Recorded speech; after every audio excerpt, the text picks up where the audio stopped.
মাত্র রান্নাঘর থেকে বের হয়েছি, আমি ঘেমে টেমে একদম অস্থির হয়ে গেছি। কারণ আপনারা সবাই জানেন এখন আমাদের বাংলাদেশে প্রচুর গরম চলেছে, বা গরমের সিজন এটা। এত বৃষ্টি পড়তেছে, হঠাৎ করে মনে হয়েছে কি সব ক্লান্তি এক নিমিষে দূর হয়ে গেল। এই যে প্রচুর বৃষ্টি হচ্ছে, এত বৃষ্টি হচ্ছে, ও কি শান্তি। রকেট রে, এই রকেট, বৃষ্টি হচ্ছে দেখছস? হ্যাঁ, তোর কি ঠান্ডা লাগতেছে? ডেকে দিব? তুই তো গরম অস্থির হয়ে গেছিলি, কালকে নিজে নিজে গোসল করে ফেলছিস বেসিনে যায়া।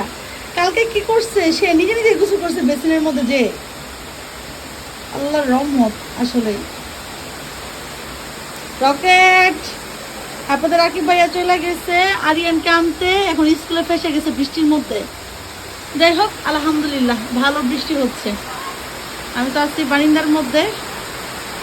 আপনাদের রাকিব ভাই থাকলে এখন হয়তো আমি ছাদে চলে যেতাম বৃষ্টি দেখার জন্য। যাই হোক, সব মানুষ ভিজতেছে।